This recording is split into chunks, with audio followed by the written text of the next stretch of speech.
Waheshimiwa wakuu wa mikoa, nimewaalika hapa ili tuweze kuongea machache kwa niaba ya wenzenu wote.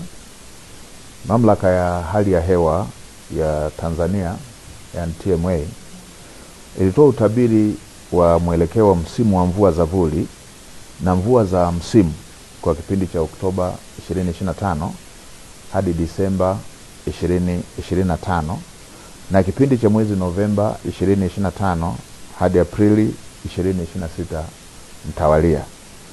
Na kutokana na utabiri huo, baadhi ya mikoa hapa nchini inatarajiwa kuwa na mvua za chini ya wastani hadi wastani kwenda chini ya wastani, na kutawaliwa na vipindi virefu vya ukavu na mtawanyiko wa mvua usioridhisha.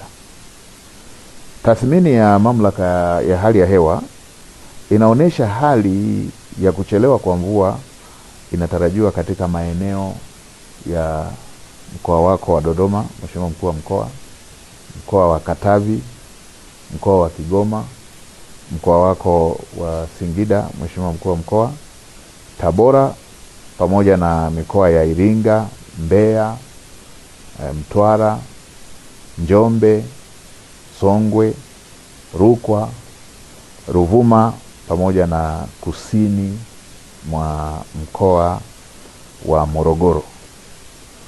Na kutokana na taarifa hiyo, mamlaka ya hali ya hewa Tanzania nimeona ni vyema nitumie fursa hii kusisitiza masuala kadhaa muhimu kwa wananchi na mamlaka mbalimbali za serikali ili tuweze kujiandaa. Moja, Watanzania wote kujenga tabia ya kufuatilia kwa karibu taarifa za utabiri wa hali ya hewa pamoja na kuzingatia ushauri na maelekezo yanayotolewa.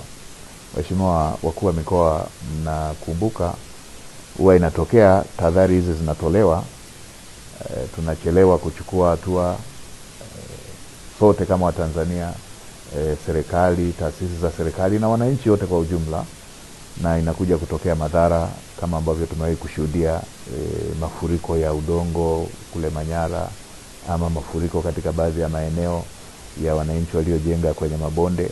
Kwa mara hii tunatahadharishwa kuhusu uhaba wa mvua, kwa mvua hazitakuja za kutosheleza na zitakuwa na mtawanyiko usioridhisha. Ninawakumbusha wakulima kujiandaa, kuwa tayari kuandaa mashamba kwa wakati na kutumia pembejeo ikiwemo mbegu na mbolea zinazoendana na hali ya hewa tuliyotahadharishwa. Tutumie mbolea na tutumie mbegu zinazoendana na upatikanaji wa mvua chache, sambamba na kuzingatia ushauri wa wataalamu wa kilimo ambao kwa sasa wanazunguka nchi nzima kukutana na wakulima na kutoa elimu. Pamoja na kuwa hakuna tishio la uhaba wa chakula kwa sasa, kama nchi tuna akiba ya ziada, tuna chakula cha kujitosheleza, tuna hifadhi ya chakula ya kutosha kama nchi. Lakini ni vyema wananchi waendelee kuzingatia matumizi sahihi ya chakula, ikiwemo kuweka akiba na kuepuka matumizi yasiyofaa, kwa sababu tumetahadharishwa kuhusu hali ya mvua kwamba hazitatosheleza, kwa hiyo huenda ikaathiri mavuno. Kwa ni vizuri tukaanza kuhifadhi akiba ya chakula tulionayo. Na kwa upande wa wafugaji, wanashauriwa kuweka mipango mizuri ya matumizi na uhifadhi wa maji na chakula cha mifugo. Ni jambo ambalo mara zote tumekuwa tukielezewa, na ni vizuri sana tukalizingatia, hasa kwa wakati huu.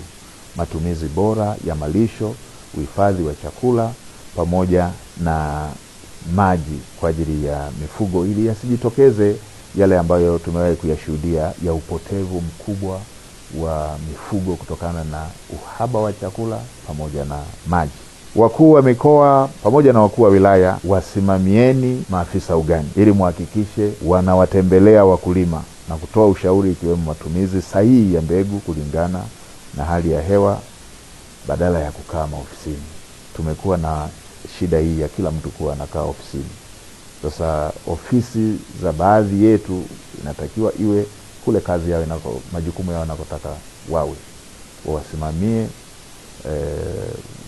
wawaelekeze, wawaelimishe wakulima, wawaelimishe wafugaji, ili madhara ya